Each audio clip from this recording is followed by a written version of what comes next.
Remettre en état cette perceuse à colonne. On s'est rendu compte qu'un galet était tombé dedans et que aussi un axe était défectueux, donc il y aura plusieurs solutions à avoir avec le client du coup. Comme tous les jours, Akabla Champenois met la main dans le cambouis. Loin de ses rêves d'enfance dans la mode, elle est technicienne de maintenance dans une PME beauvaisienne. Une reconversion après plusieurs années dans le prêt-à-porter. Juste le fait de réparer des machines ou même des appareils comme ça, ça m'intéressait. Réparer. Et, C'est loin de la vente de vêtements. carrément. Ah ouais, non, carrément. Non, vraiment, ouais. Comme sa collègue Astrid, la seule autre femme de l'atelier, Akabla a su faire sa place au milieu de 80 techniciens. Mais quand elle arrive chez un nouveau client, sa légitimité est parfois remise en cause. On me dit souvent que j'ai pas le physique d'être dans la maintenance. Généralement, c'est ce qu'on me dit. Et ça vous énerve? Franchement, oui. Il n'y a pas de physique, on va dire, pour... Surtout aujourd'hui, avec tous les moyens de levage qu'on a, les palans, les chariots, les fenwick, il n'y a pas besoin en fait, d'avoir des muscles plus que ça, en fait. Trop rude, trop complexe, pas adapté aux femmes. Les clichés sexistes collent à l'industrie, un secteur dans lequel les hommes occupent 7 emplois sur 10.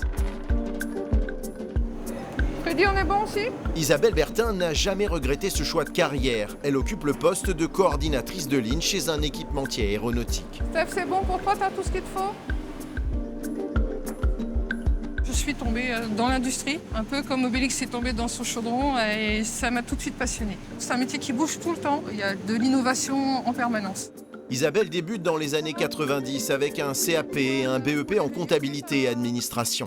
Elle travaille longtemps à distance des chaînes de production. C'est pas prévu. Elle encadre désormais une dizaine de câbleurs. La pièce, elle est arrivée comme ça. Donc il faut qu'on le signale au fournisseur.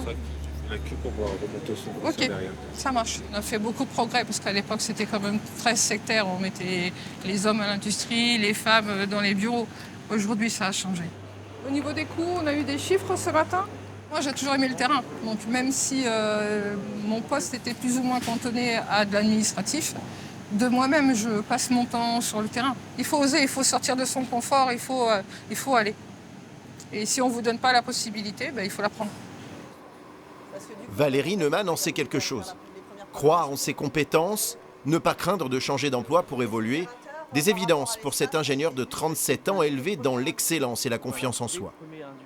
Moi, j'ai eu la chance d'avoir des parents tous les deux ingénieurs, avec une mère qui était, comme par hasard, dans le milieu de l'aéronautique aussi, qui a fait des études, elle, dans la gestion de projet. J'ai aussi eu la chance d'avoir un papa qui est, je pense, très moderne, qui m'a jamais donné de limite.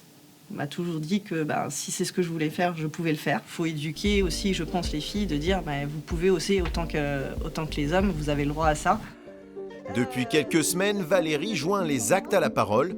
Au sein de l'association Elle Bouge, elle encourage des jeunes filles à s'orienter vers les métiers d'ingénieur et de technicienne.